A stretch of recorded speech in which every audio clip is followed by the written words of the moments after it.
Hello दोस्तों, हम इस पुस्तक से हिंदी के वस्तुनिष्ठ प्रश्नों का अभ्यास कर रहे हैं, जिसमें हम हिंदी साहित्य के इतिहास संबंधी, आदिकाल, भक्तिकाल व रीतिकाल संबंधी सभी प्रश्नों का अभ्यास कर चुके हैं और इस समय हम आधुनिक काल के प्रश्नों पर हैं, जिसमें हम प्रगतिवाद के प्रश्न देख रहे हैं।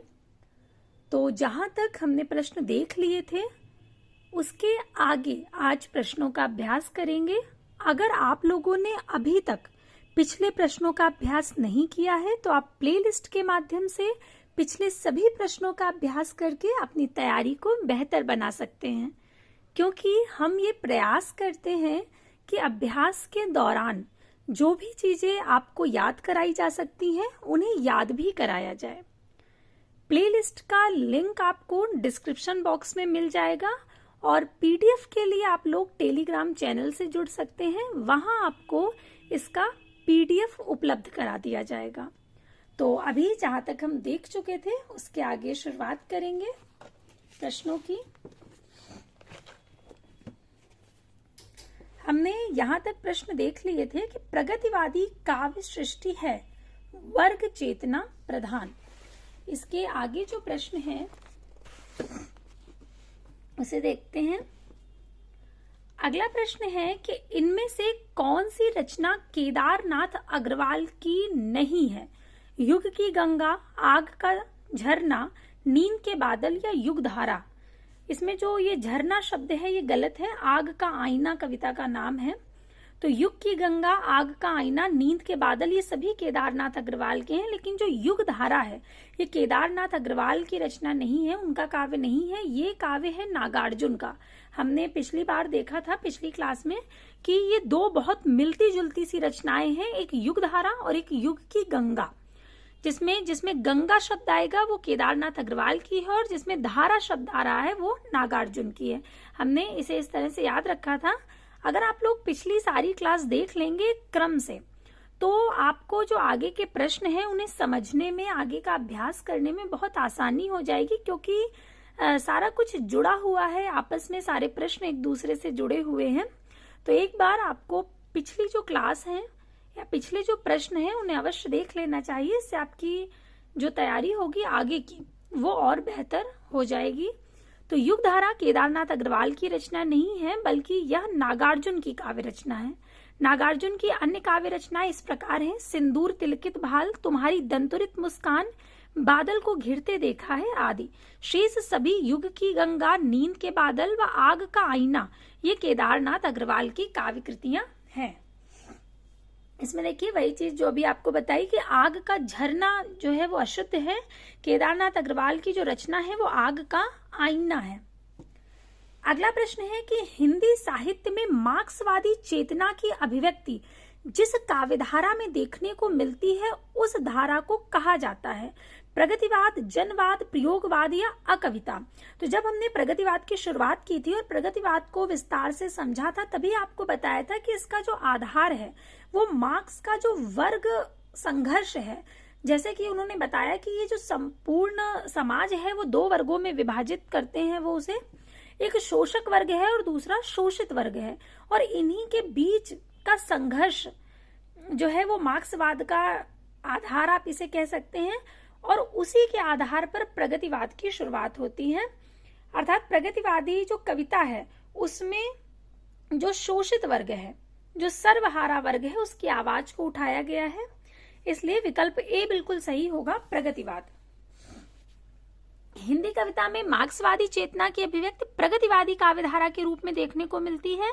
प्रगतिवादी काव्य की जो मूल चेतना है वो कार्ल मार्क्स के द्वंद्वात्मक भौतिकवाद से प्रभावित है। मार्क्स की जो भौतिकवादी विचारधारा का प्रभाव है ये हिंदी के उन साहित्यकारों पर पड़ा जो सामाजिक यथार्थ तथा शोषण के विरुद्ध विचारों को साहित्य में अभिव्यक्त करने के पक्षपाती थे। सन 1935 में E.M. फोस्टर के सभापतित्व में पेरिस में प्रोग्रेसिव राइटर्स एसोसिएशन नामक अंतरराष्ट्रीय संस्था का प्रथम अधिवेशन हुआ और सन 1936 ईस्वी में सज्जाद जहीर और डॉक्टर मुल्कराज आनंद के प्रयत्नों से भारतवर्ष में भी इस संस्था की शाखा खुली तथा प्रेमचंद की अध्यक्षता में इसका प्रथम अधिवेशन लखनऊ में हुआ। केदारनाथ अग्रवाल, रामविलास शर्मा, नागार्जुन, रांगे राघव, त्रिलोचन, शिव मंगल सिंह सुमन आदि हिंदी की प्रगतिवादी काव्यधारा के प्रमुख कवि हैं। ये सारे नाम आपको याद रखने हैं, क्योंकि बहुत बार ऐसे किसी एक कवि का नाम दे देता है प्रश्न में और पूछा जाता है ये किस वाद से जुड़े हुए हैं या ये किस धारा के कवि हैं। तो केदारनाथ अग्रवाल प्रगतिवादी काव्यधारा के हैं, रामविलास शर्मा हो या नागार्जुन या रांगे राघव, त्रिलोचन या शिव मंगल सिंह सुमन, ये सभी प्रगतिवादी काव्यधारा के प्रमुख कवियों में इनके नाम आते हैं। इसके बाद अगला प्रश्न है कि नागार्जुन किस काव्यधारा के कवि हैं? प्रगतिवाद, अकविता, प्रयोगवाद या समकालीन कविता? तो नागार्जुन भी प्रगतिवादी जो काव्यधारा है उसके अंतर्गत आते हैं। विकल्प ए बिल्कुल सही होगा, प्रगतिवाद। नागार्जुन, केदारनाथ अग्रवाल, रांगे राघव, शिव मंगल सिंह सुमन, त्रिलोचन आदि प्रगतिवादी काव्यधारा के कवि हैं। नागार्जुन का वास्तविक नाम है वैद्यनाथ मिश्र।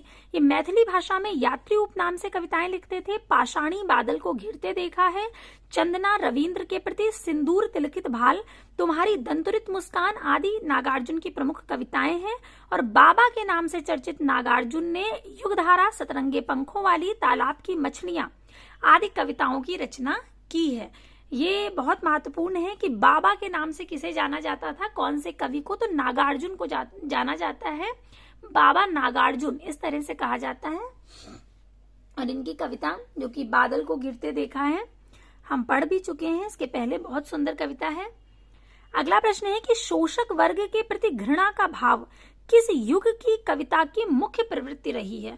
तो प्रगतिवादी कविता की रही है। हम अभी बिल्कुल चर्चा कर रहे थे कि प्रगतिवाद, मार्क्सवाद की जो चेतना है वो प्रगतिवाद में मिलती है। उसके अनुसार समाज में दो वर्ग हैं, शोषक और शोषित। और जो शोषित वर्ग है उसकी आवाज को उठाया गया है। जो शोषक के प्रति उसकी जो घृणा है उसे अभिव्यक्ति मिली है प्रगतिवादी कविता के माध्यम से। तो शोषक वर्ग के प्रति घृणा का भाव किस युग की कविता की मुख्य प्रवृत्ति रही है?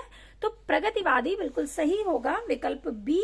अन्य विकल्प हैं छायावादी, प्रयोगवादी व आधुनिकतावादी। शोषक वर्ग के प्रति घृणा का भाव प्रगतिवादी युग की मुख्य प्रवृत्ति रही है। प्रगतिवाद का सैद्धांतिक आधार मार्क्स का द्वंदात्मक भौतिकवाद है। राजनीति के क्षेत्र में जो समाजवाद या साम्यवाद है, साहित्य के क्षेत्र में वही प्रगतिवाद। अगला प्रश्न है कि निम्नलिखित प्रवृत्तियों में से एक प्रगतिवाद की प्रवृत्ति नहीं है, कौन सी? धर्म, ईश्वर तथा व्यक्तिवाद में आस्था, सामाजिकता का आग्रह, शोषक वर्ग के प्रति सहानुभूति एवं शोषक वर्ग के प्रति घृणा और जन सामान्य के प्रति लोक मंगल की भावना। तो इसमें पूछा गया है कौन सी प्रवृत्ति नहीं है? तो धर्म, ईश्वर तथा व्यक्तिवाद में जो आस्था है ये प्रगतिवाद में आपको कहीं भी नहीं मिलेगी। चूंकि ये गलत है इसलिए पहला सही होगा। सामाजिकता का आग्रह मिलेगा, शोषित वर्ग के प्रति सहानुभूति मिलेगी और जो शोषक वर्ग है उसके प्रति घृणा मिलेगी, जन सामान्य के प्रति लोक मंगल की कामना भी मिलेगी। लेकिन धर्म, ईश्वर और व्यक्तिवाद में आस्था ये प्रगतिवाद की विशेषता नहीं है। अगला प्रश्न है कि निम्नलिखित में से आग और राग का कवि किसे कहा जाता है? दिनकर को, पंत को, निराला को या प्रसाद को? तो विकल्प ए बिल्कुल सही होगा, दिनकर। दिनकर को आग और राग का कवि कहा जाता है। दिनकर की जो रचनाएं हैं वे जो मुख्य रचनाएं हैं प्रमुख वे हैं रेणुका, हुंकार, रसवंती, द्वंद्व गीत, कुरुक्षेत्र, सामधेनी, रश्मिरथी, उर्वशी, परशुराम की प्रतीक्षा व हारे को हरिनाम। ये बहुत महत्वपूर्ण जो उनकी रचनाएं हैं वो दी गई हैं यहाँ पर।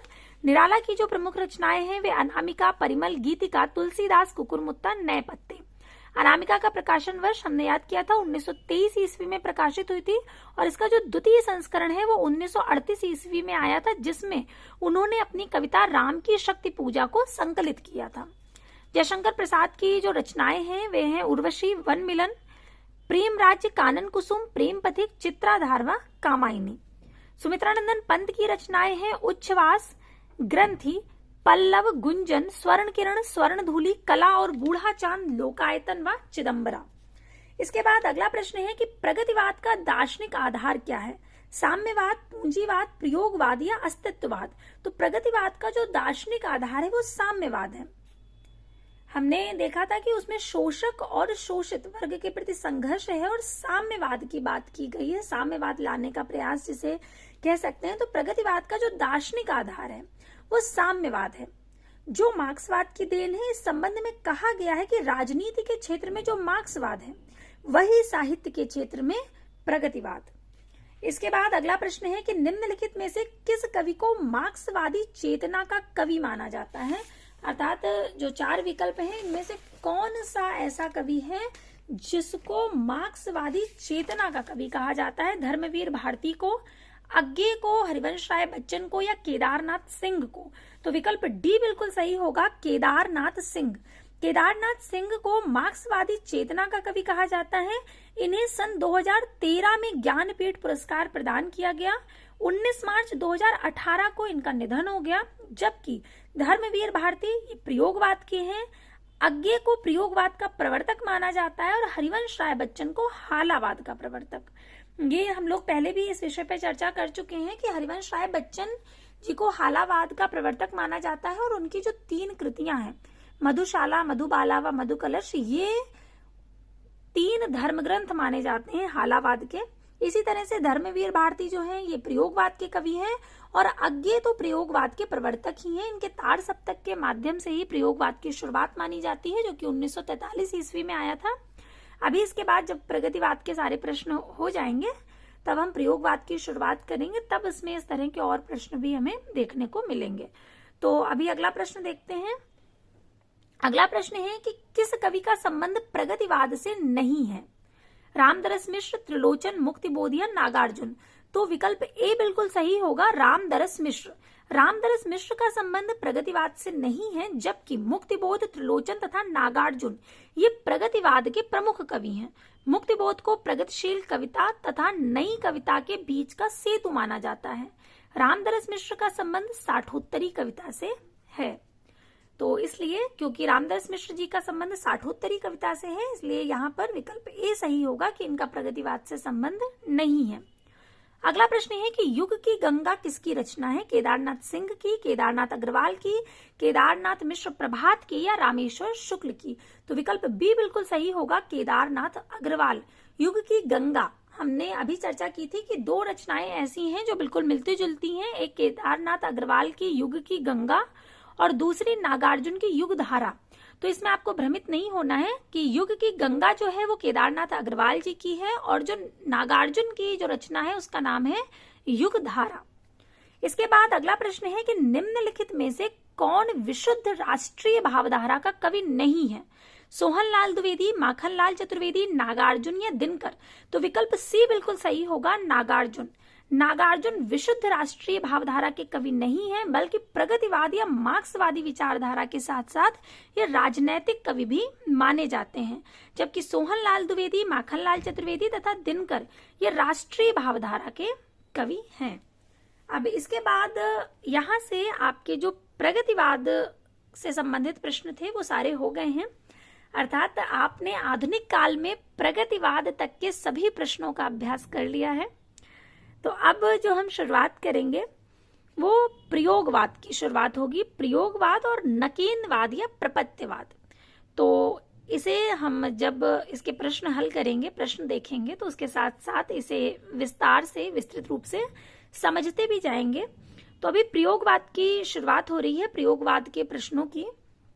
तो मोटे मोटे तौर पर आप ये समझ लीजिए कि प्रयोगवाद की जो शुरुआत होती है वो 1943 ईस्वी से मानी जाती है, जब तार सप्तक का प्रकाशन होता है।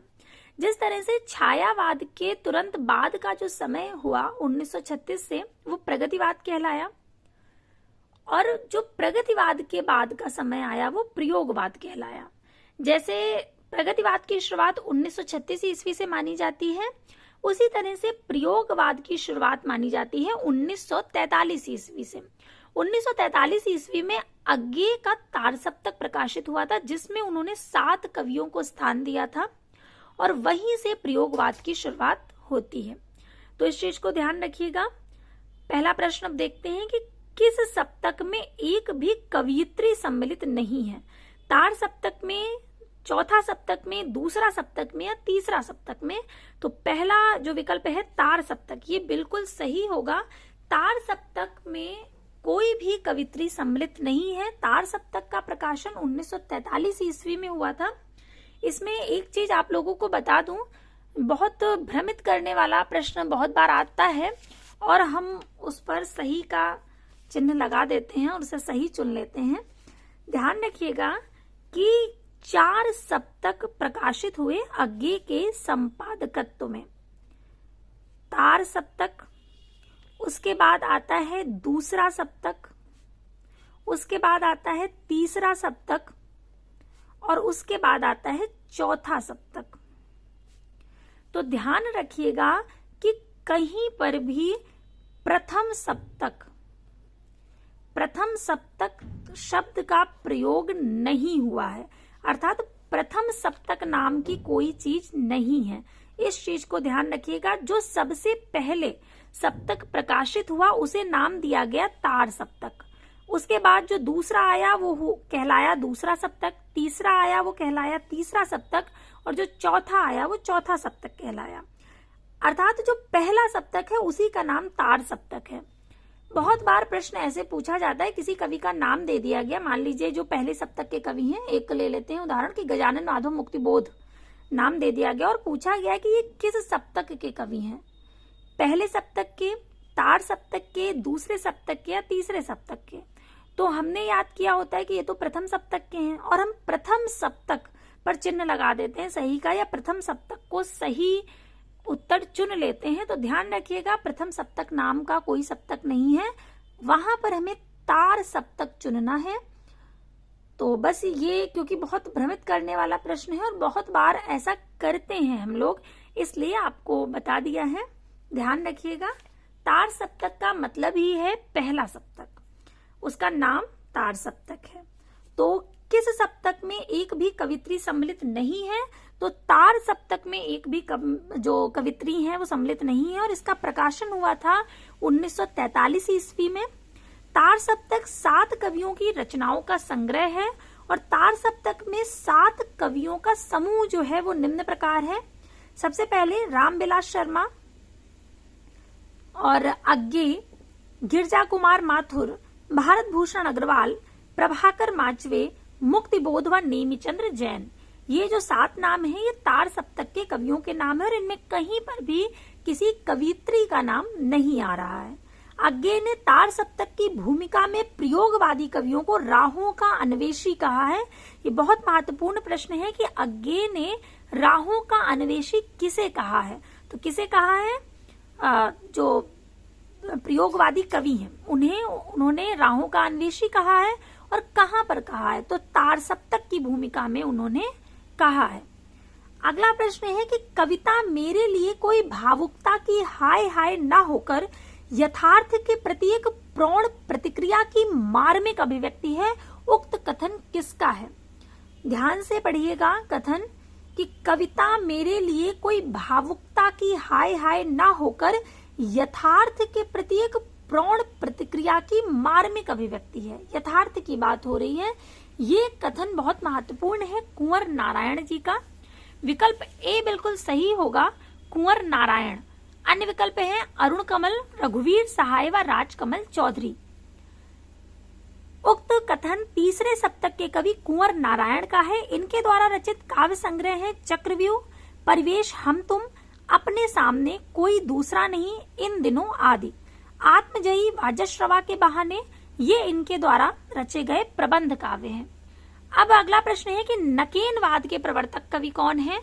नलिन विलोचन शर्मा, केसरी कुमार व नरेश मेहता, या नरेश कुमार, केसरी कुमार, नरेश कुमार, केसरी कुमार, नागार्जुन, या नलिन विलोचन शर्मा, केदारनाथ सिंह, नरेश मेहता, या नलिन विलोचन शर्मा, केसरी कुमार और नरेश।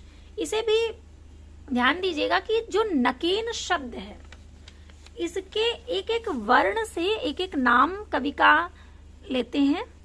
देखिएगा ध्यान से, शब्द है नकेन, न के न, इसे हमने इस तरह से लिख लिया है। अब जो पहला न है इससे ये है नलिन विलोचन शर्मा जी के नाम से, नलिन विलोचन शर्मा। के से है केसरी कुमार और जो अंतिम ना है इससे आशय है नरेश, इससे क्या आशय है, नरेश।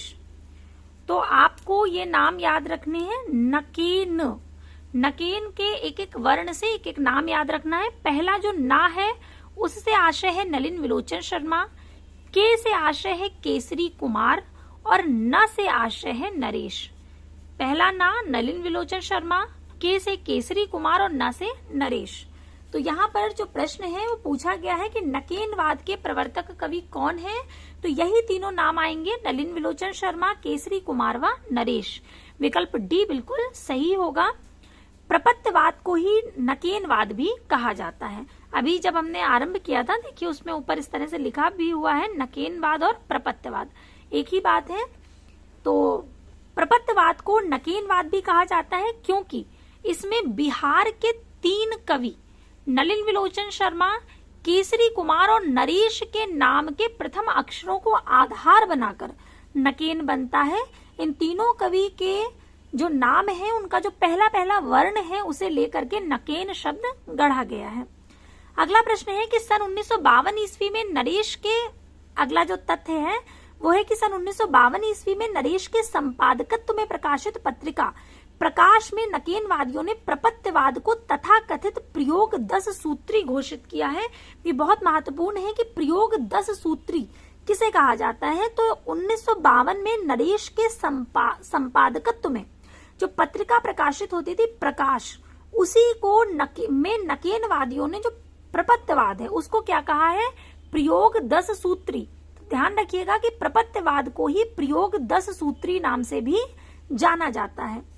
प्रपत्तिवाद और प्रयोगवाद में जो मूल अंतर है वो यह है कि प्रपत्तिवाद प्रयोग को साध्य मानता है जबकि प्रयोगवाद प्रयोग को साधन मानता है। जो प्रयोगवाद है वो प्रयोग को मात्र एक साधन मानता है, न कि साध्य। उसका प्रयोग करना प्रयोगवाद का लक्ष्य नहीं है, वो मात्र उसके लिए साधन है। जबकि जो प्रपत्तिवाद है उसका साध्य यानी उसका लक्ष्य ही प्रयोग करना है। ये मूल अंतर है दोनों में, प्रपत्तिवाद और प्रयोगवाद में। प्रयोगवाद का प्रवर्तक किसे माना जाता है, मुक्तिबोध को, नेमिचंद्र जैन को, प्रभाकर माचवे को या सच्चिदानंद हीरानंद वात्स्यायन अज्ञे को, तो विकल्प डी बिल्कुल सही होगा, सच्चिदानंद हीरानंद वात्स्यायन अज्ञे को। प्रयोगवाद का आरंभ 1943 ईस्वी में अज्ञे के संपादकत्व में प्रकाशित तारसप्तक से माना जाता है। अज्ञे का जो तारसप्तक प्रकाशित हुआ था 1943 ईस्वी में, उसी से प्रयोगवाद की शुरुआत मानी जाती है। तारसप्तक में 7 कवि हैं। प्रयोगवाद शब्द का सर्वप्रथम प्रयोग नंद दुलारे वाजपेयी ने प्रयोगवादी रचनाएं शीर्षक निबंध में किया। नंद दुलारे वाजपेयी ने प्रयोगवाद को बैठे ठाले का धंधा कहा है और अज्ञे ने तारसप्तक की भूमिका में प्रयोगवादी कवियों को राहों के अन्वेषी कहा है। प्रयोगवाद फ्रायड के दर्शन से प्रभावित है। डॉक्टर नगेंद्र ने प्रयोगवाद को शैलीगत विद्रोह भी कहा है। रघुवीर साहे ने कहा कि प्रयोग कलात्मक अनुभव का क्षण है। तो ध्यान रखिएगा कि प्रयोगवाद को बैठे ठाले का धंधा किसने कहा, तो नंद दुलारे वाजपेयी जी ने। वहीं तारसप्तक की भूमिका में प्रयोगवादी कवियों को राहों का अन्वेषी अज्ञे ने स्वयं कहा है। पूछा जाता है कि प्रयोगवादी कवियों को राहों का अन्वेषी किसने कहा है, तो अज्ञे ने कहा है। किस सप्तक में कहा है, तारसप्तक में। ये बहुत महत्वपूर्ण है, ये सारे ही तथ्य इससे प्रश्न बनते हैं, तो हमें सारे तथ्यों को, उसकी जो व्याख्या है उसे देखते हुए चलना है। अब अगला प्रश्न लेते हैं कि अगला प्रश्न है आत्मजयी किसकी रचना है, कुंवर नारायण की, रघुवीर सहाय की, अरुण कमल की या दुष्यंत कुमार की। तो विकल्प ए बिल्कुल सही होगा, आत्मजयी रचना है कुंवर नारायण की। आत्मजयी कुंवर नारायण की रचना है और कुंवर नारायण तीसरा सप्तक जो कि 1959 ईस्वी में संकलित प्रकाशित हुआ था, उसी में ये जो कुंवर नारायण है वो तीसरे सप्तक के कवि हैं। कुंवर नारायण तीसरे सप्तक का जो ये कवि हैं उसमें संकलित प्रमुख प्रयोगवादी कवि हैं। अज्ञे के जो सप्तक प्रकाशित होते थे उसमें वे 7 कवियों को लेते थे। नाम से ही बिल्कुल स्पष्ट है कि हर सप्तक में वे 7 कवियों की रचनाओं को प्रकाशित करते थे। तो जो तीसरा सप्तक था उसमें कुंवर नारायण भी थे और तीसरा सप्तक का जो प्रकाशन वर्ष है वो 1959 ईस्वी है। कुंवर नारायण कृत जो प्रमुख काव्य कृतियां हैं वे चक्रव्यूह, परिवेश हम तुम, अपने सामने कोई दूसरा नहीं और इन दिनों कुंवर नारायण ने 2 प्रबंध काव्यों की रचना की है, एक आत्मजयी और दूसरा वाजश्रवा के बहाने।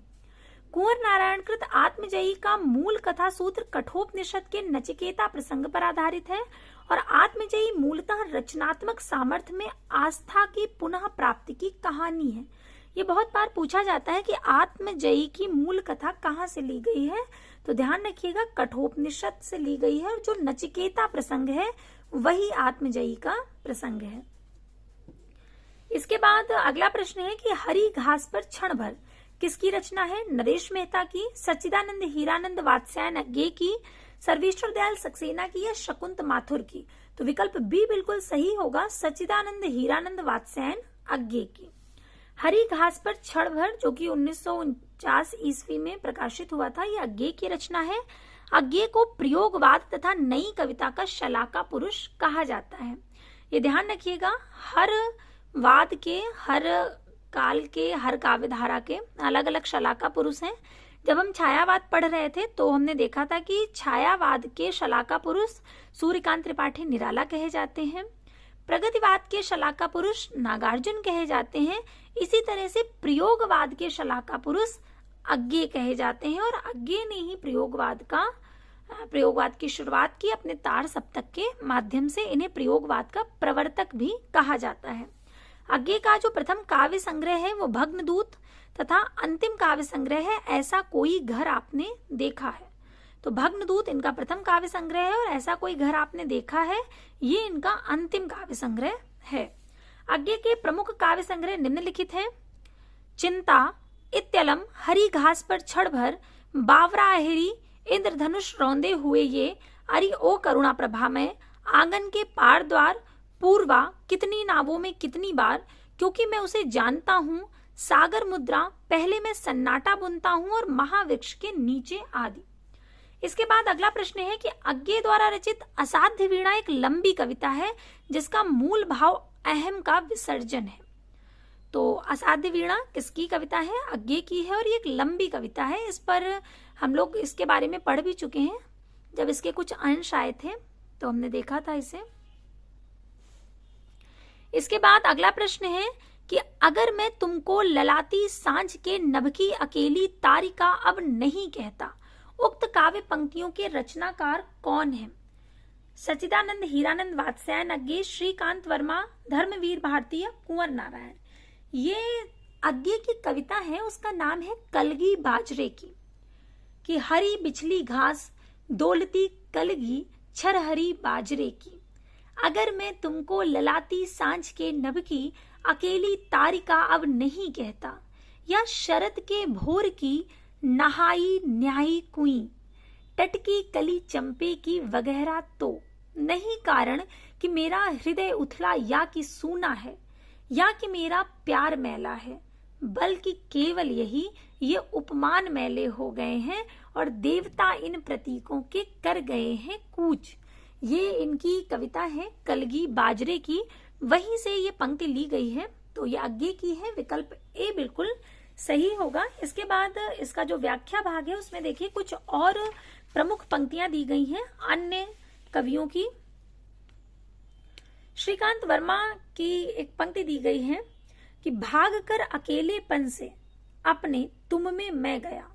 ये श्रीकांत वर्मा जी की एक कविता है, एक और ढंग, बहुत अच्छी कविता है। उसकी कुछ पंक्तियां आपको सुनाती हूँ कि भाग कर अकेलेपन से अपने तुम में मैं गया, सुविधा के कई वर्ष तुम में व्यतीत किए, कैसे कुछ स्मरण नहीं।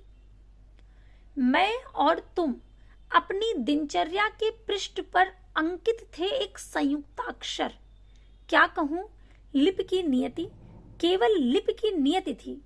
तुम में से होकर भी, बरस कर भी, संग संग रह कर भी बिल्कुल असंग हूं।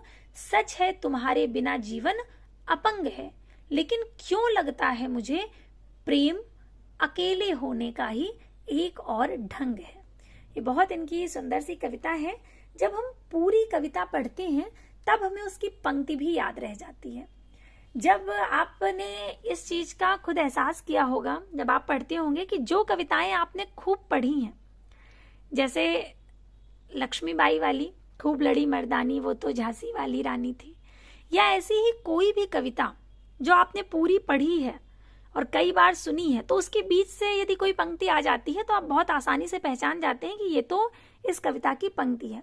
इसलिए ऐसे सिर्फ पंक्ति पढ़ लेने से संभवतः आपको न याद हो। जब आप कविता के कुछ अंश सुनते हैं तब आप चीजों को जोड़ करके उन्हें याद रख सकते हैं। इसलिए प्रयास करती हूँ कि जो भी कविता का अंश आ रहा है, जो भी पंक्ति आ रही है, उसकी कुछ और पंक्तियां आपको सुनाती हूँ जिससे आप उससे जोड़ करके उस पंक्ति को याद रख सकें।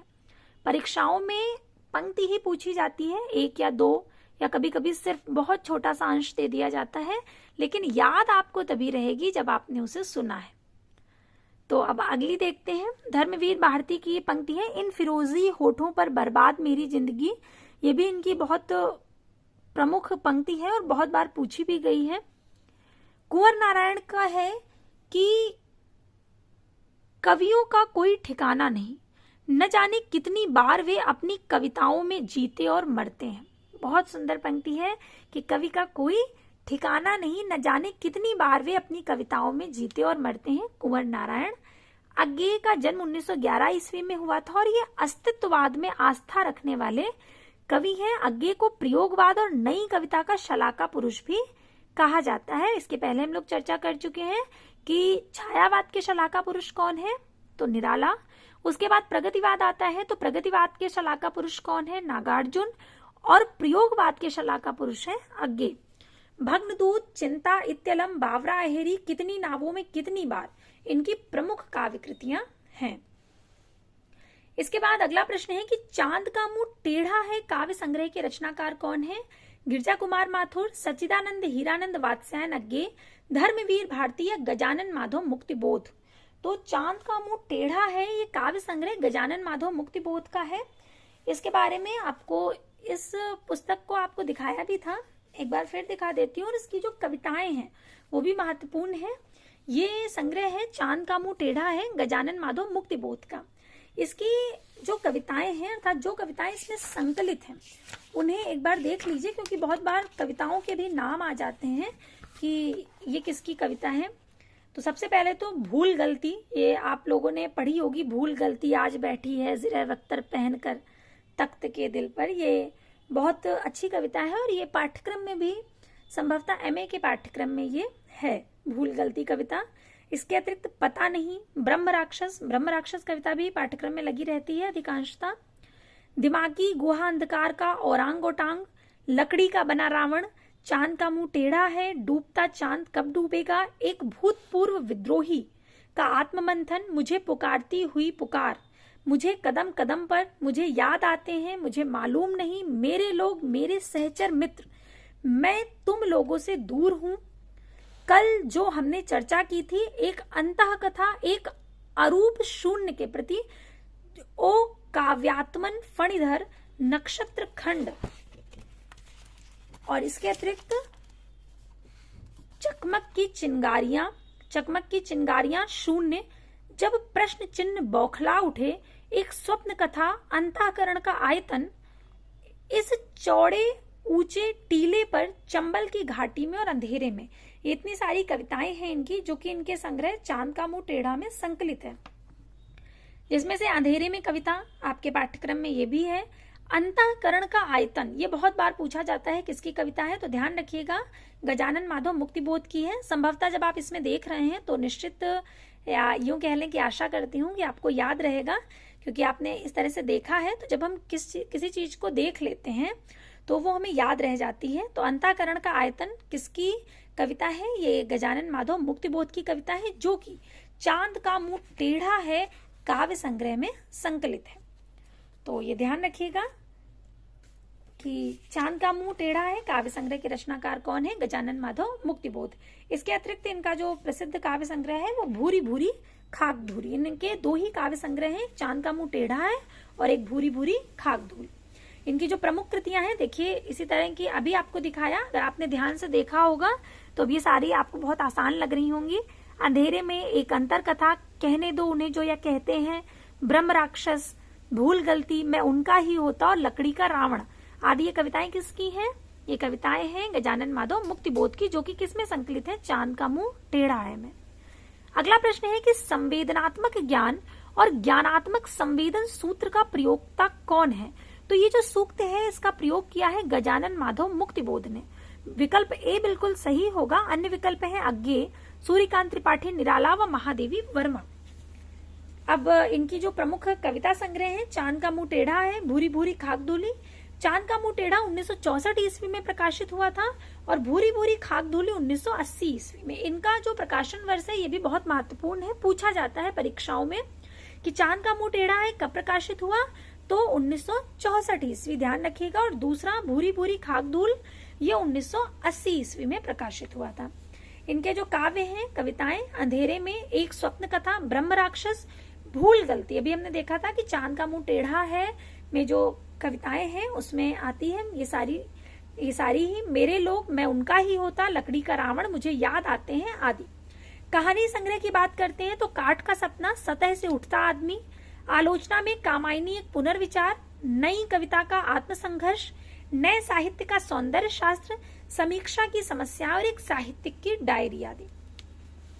इसके बाद अगला प्रश्न है कि रामस्वरूप चतुर्वेदी के अनुसार एक कथन दिया गया और ये कथन इतना महत्वपूर्ण है कि बहुत बार परीक्षाओं में पूछा जाता है कि मुक्तिबोध का काव्य संकलन चांद का मुंह टेढ़ा है, एक बड़े कलाकार की स्केच बुक लगता है। क्या कहा है? एक बड़े कलाकार की स्केच बुक। किसने कहा है? रामस्वरूप चतुर्वेदी जी ने। मुक्तिबोध का काव्य संकलन चांद का मुंह टेढ़ा है, एक बड़े कलाकार की स्केच बुक है, ये बात कही है रामस्वरूप चतुर्वेदी जी ने। और ये पूछा जाता है बहुत बार कथन देकर के कि मुक्तिबोध के संबंध में ये कथन किसका है। अगला प्रश्न देखते हैं। अगले प्रश्न में भी एक कथन दिया गया है। कथन है कि कला सामाजिक अनुपयोगिता की अनुभूति के विरुद्ध अपने को प्रमाणित करने का प्रयत्न, अपर्याप्तता के विरुद्ध विद्रोह है। यह इनमें से किसका कथन है? तो ये कथन है अज्ञेय जी का। विकल्प ए बिल्कुल सही होगा। सच्चिदानंद हीरानंद वात्स्यायन अज्ञेय। इसके अतिरिक्त जो विकल्प हैं वे हैं जयशंकर प्रसाद, सूर्यकांत त्रिपाठी निराला व नरेश मेहता। इसके बाद अगला प्रश्न है कि किस कवि की भावनात्मक और विचारात्मक ऊर्जा अनेकानेक कल्पना चित्रों और फैंटेसियों का आकार ग्रहण करती है? निराला की, नागार्जुन की, पंत की या मुक्तिबोध की? तो विकल्प डी बिल्कुल सही होगा, मुक्तिबोध। अगर आपने इनकी अंधेरे में कविता पढ़ी है तो आप तुरंत समझ गए होंगे कि ये बात मुक्तिबोध के लिए कही जा रही है, क्योंकि ये अपनी फैंटेसियों के लिए काफी प्रसिद्ध है। इनकी जो अंधेरे में कविता है वो पूरी फैंटेसी पर ही लिखी गई है, फैंटेसी का आधार लेकर ही लिखी गई है। तो विकल्प डी बिल्कुल सही होगा कि मुक्तिबोध की भावनात्मक और विचारात्मक ऊर्जा अनेकानेक कल्पना चित्रों और फैंटेसियों का आकार ग्रहण करती है। प्रयोगवादी काव्यधारा के प्रतिनिधि कवि गजानन माधव मुक्तिबोध का जन्म 1917 ईस्वी तथा निधन 1964 ईस्वी में हुआ। मुक्तिबोध तार सप्तक के पहले कवि थे जिनका कोई स्वतंत्र काव्य संग्रह उनके जीवन काल में प्रकाशित नहीं हो पाया। चांद का मुंह टेढ़ा है और भूरी भूरी खाक धूल कविता संग्रह, काठ का सपना, ये दोनों जो चांद का मुंह टेढ़ा है और भूरी भूरी खाक धूल ये कविता संग्रह है, अभी हमने देखा भी था। काठ का सपना और सतह से उठता आदमी ये इनके कहानी संग्रह है। विपात्र इनका उपन्यास है।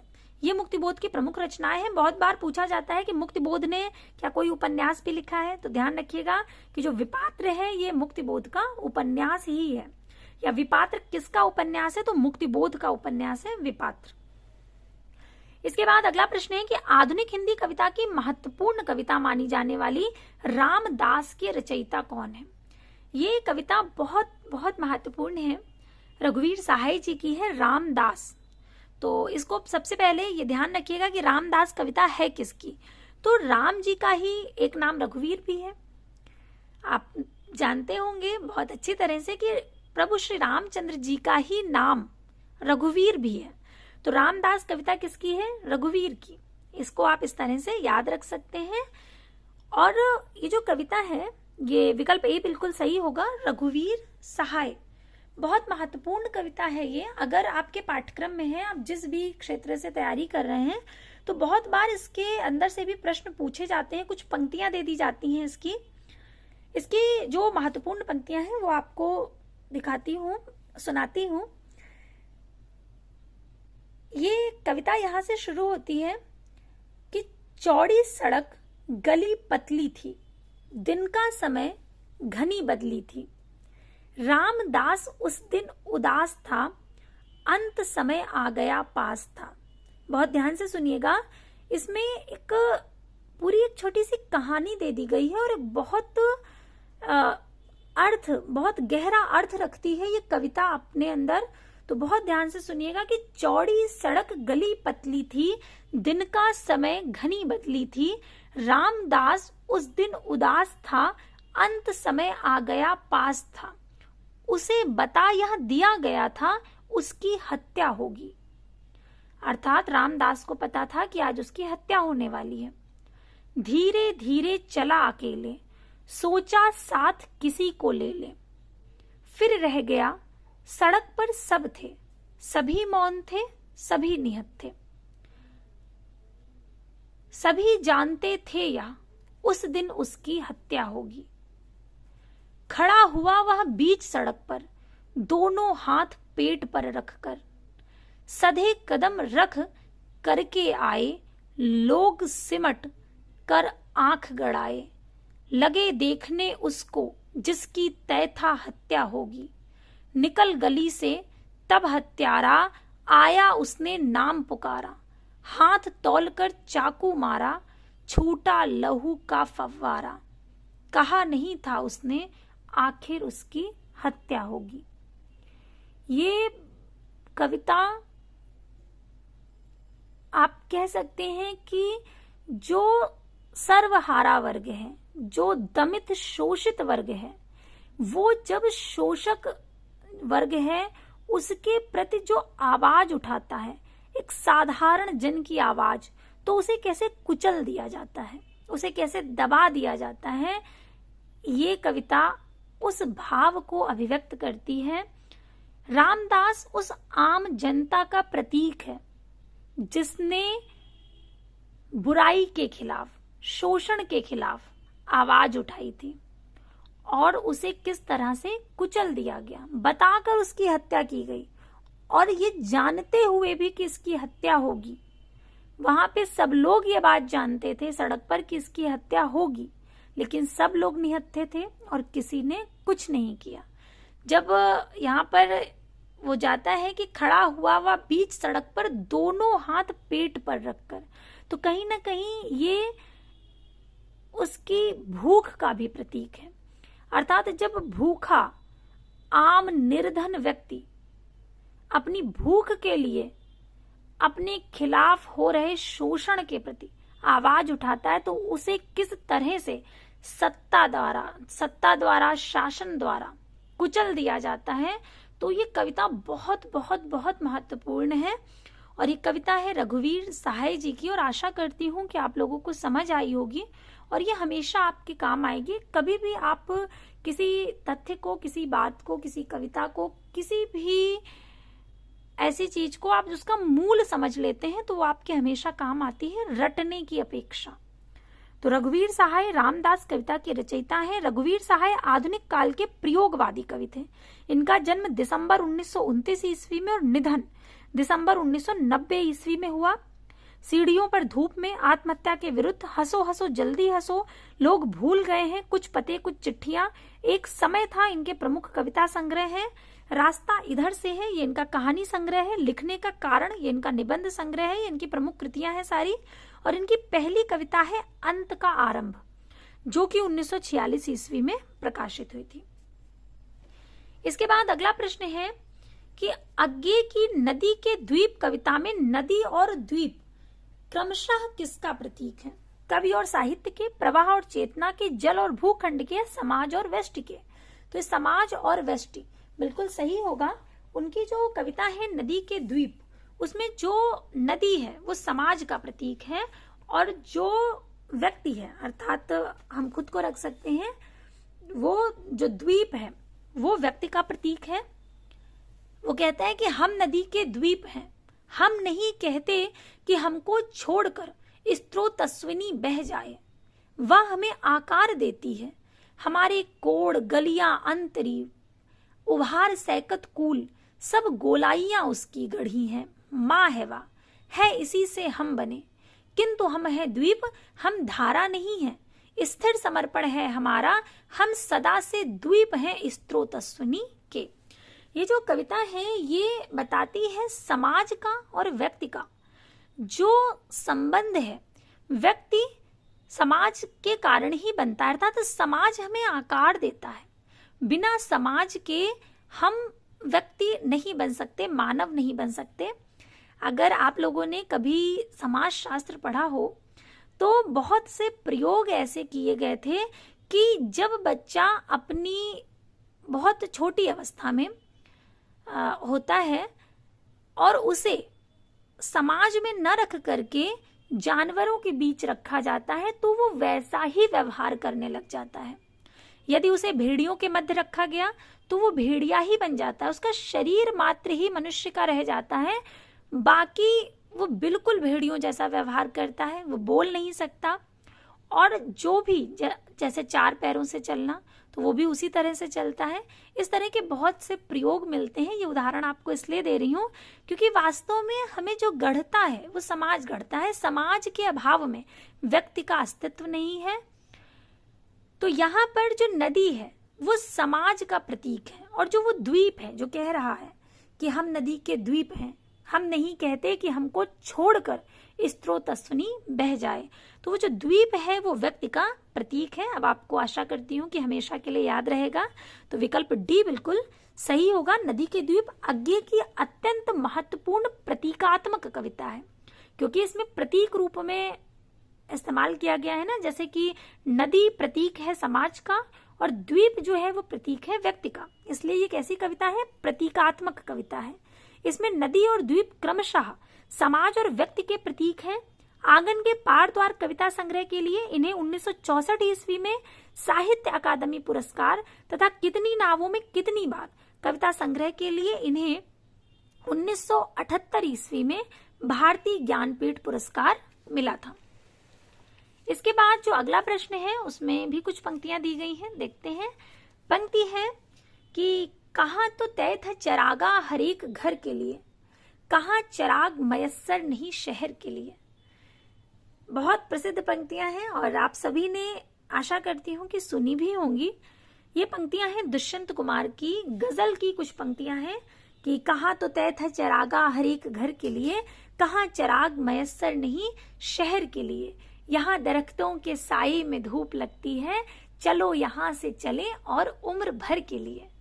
न हो कमीज तो पांवों से पेट ढक लेंगे, ये लोग कितने मुनासिब हैं इस सफर के लिए। देखिए कितना बड़ा व्यंग है कि न हो कमीज तो पांवों से पेट ढक लेंगे। जो निम्न वर्ग है, शोषित वर्ग है, उसकी बात यहाँ पर उठाई है उन्होंने। तो विकल्प डी बिल्कुल सही होगा, दुष्यंत कुमार। उपर्युक्त पंक्तियां दुष्यंत कुमार जी के गजल संग्रह साये में धूप से ली गई हैं। दुष्यंत कुमार का जन्म 1933 ईस्वी में तथा इनका निधन 1975 ईस्वी में हुआ था।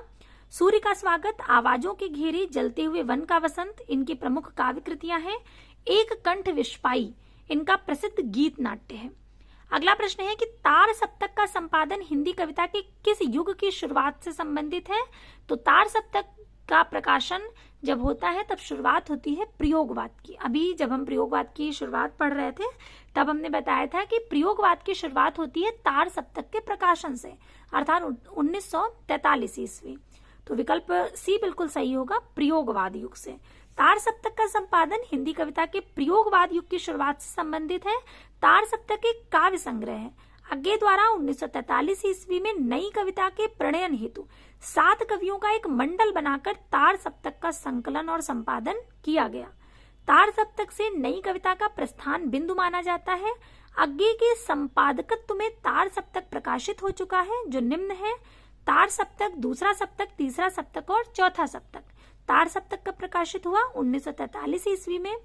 फिर 1951 ईस्वी में दूसरा सप्तक आया, तीसरा सप्तक 1959 ईस्वी में आया और चौथा सप्तक आया 1979 ईस्वी में। मुक्तिबोध, नेमीचंद्र जैन, भारत भूषण अग्रवाल, प्रभाकर माचवे, गिरजा कुमार माथुर, रामविलास शर्मा तथा अज्ञे ये तार सप्तक के कवि हैं। इसके बाद अगला प्रश्न है कि निम्नलिखित में से कौन सी कृति सच्चिदानंद हीरानंद वात्स्यायन की नहीं है, तो साये में धूप इनकी नहीं है। अगर आप थोड़ा सा भी ध्यान दे रहे हैं तो बिल्कुल अभी दुष्यंत कुमार की रचना हमने साये में धूप पढ़ी, तो विकल्प ए सही होगा, क्योंकि ये दुष्यंत कुमार की रचना है, न कि अज्ञे की। अन्य विकल्प है चिंता, बावरा अहिरी, इंद्रधनु रौंदे हुए ये। तो चिंता, बावरा अहिरी व इंद्रधनु रौंदे हुए ये सभी अज्ञे की ही है। इसके बाद अगला प्रश्न है कि प्रयोगवाद के संबंध में कौन सा कथन असंगत है। पहला है, इसका मंतव्य समस्त परंपराओं का खंडन करके नए तत्वों का अन्वेषण करना है। पहला ही गलत है। ऐसा नहीं है कि सारी परंपराओं का खंडन कर देना है और नए तत्व ढूंढने हैं, ऐसा कोई उद्देश्य नहीं है इसका, इसलिए विकल्प ए बिल्कुल सही होगा। दूसरा है, यह व्यक्ति अनुभूति और समष्टि अनुभूति को एक ही सत्य के दो रूप मानता है, बिल्कुल सही है। यह मानता है कि बौद्धिकता को काव्यानुभूति से पृथक करके नहीं देखा जा सकता, ये भी बिल्कुल सही है। यह मानता है कि विषय वस्तु की नवीनता ही उसके शिल्प को नया आकार देने के लिए बाध्य करेगी, ये भी बिल्कुल सही है। पहला वाला जो है ये गलत है, चूंकि ये गलत है इसलिए यही सही होगा, विकल्प ए बिल्कुल सही है। तो आज हमने 770 प्रश्न देख लिए, तो बधाई हो आप लोगों को कि इतने सारे प्रश्न हैं जिनका आप लोग अभ्यास कर चुके हैं। अगर आप इन सारे प्रश्नों का अभ्यास बहुत अच्छे से कर रहे हैं ध्यान दे करके, तो निश्चित है कि आपकी तैयारी बहुत अच्छी चल रही होगी। तो आज के लिए हम लोग इतने ही प्रश्न रखते हैं। इसके आगे के प्रश्नों का अभ्यास हम लोग अगली क्लास में करेंगे। तब तक के लिए धन्यवाद।